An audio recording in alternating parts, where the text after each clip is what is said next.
ডোমকলের পর এবার রেজিনগর। মুর্শিদাবাদে একের পর এক বিস্ফোরণে চলছে রাজনৈতিক পারদ। ভোট এখনো দেরি থাকলেও নবাবের জেলায় সেই উত্তাপ এখন চরমে। শুক্রবার রাতে রেজিনগরের ছেতিয়ানি ঘোষপাড়া এলাকায় বিস্ফোরণের ঘটনা ঘটে। ঘটনাস্থল থেকে উদ্ধার হয়েছে প্রচুর পরিমাণে তাজা বোমা। শনিবার দুপুরে শক্তিপুরে ভাগীরথীতে উদ্ধার হয় নিখোঁজ উসমান বিশ্বাসের দেহ। এই ঘটনায় পুলিশ দুজনকে গ্রেফতার করেছে। যদিও এই নিয়ে শুরু হয়েছে রাজনৈতিক চাপানুতোর। বিস্ফোরণ নিয়ে তৃণমূলকেই কাঠগড়ায় তুলেছে কংগ্রেস। গোটা মুর্শিদাবাদ নয়, গোটা বাংলা দুষ্কৃতীদের স্বর্গরাজ্য হয়েছে। দুষ্কৃতীরা মনে করছে যে তাদের সরকার, কিছু হবে না। পশ্চিমবঙ্গের সরকার, তারা গোটা বাংলাটাকে উচ্ছন্নের জায়গায় নিয়ে গেছে। মা বোনের নিরাপত্তা নেই, কোথাও রেপ হচ্ছে, কোথাও বোমায় মানুষের দেহ পাওয়া যাচ্ছে না। পুলিশ ইমিডিয়েট তদন্ত করে দুষ্কৃতী রাজকে ধ্বংস করুক। এনে দেওয়া দরকার অন্তর্দ্বন্দ্ব, কোলাহল নিজেদের মধ্যে, না বোম বিক্রি করার ব্যবসা চলছিল, সবটাই পুলিশ তদন্ত এনে দেখুন। বিজেপি ও তৃণমূলের বিরুদ্ধেই সুর চড়িয়েছে।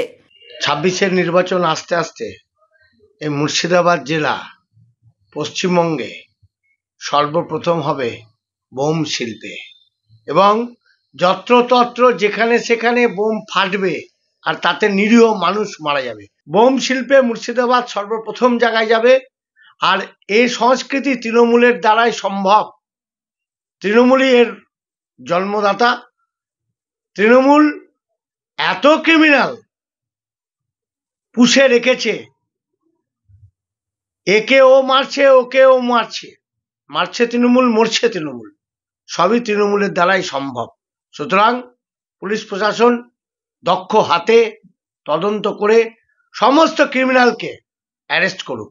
যদিও এ নিয়ে চক্রান্তের অভিযোগ তৃণমূলের, এর পেছনে কাদের ইন্ধন আছে তার তদন্তের দাবি তুলেছেন স্থানীয় তৃণমূল বিধায়ক। দেখুন, যারা এই কাজটা করেছে, আমি চাইছি প্রশাসন তাদের বিরুদ্ধে কঠোর ব্যবস্থা নেই।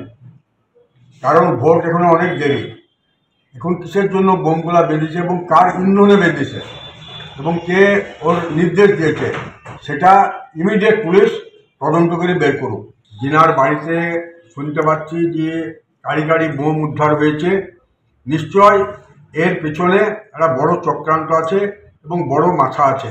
অবিলম্বে তাদেরকে এর তদন্ত করে তাদের বিরুদ্ধে যথাযথ ব্যবস্থা নেওয়া।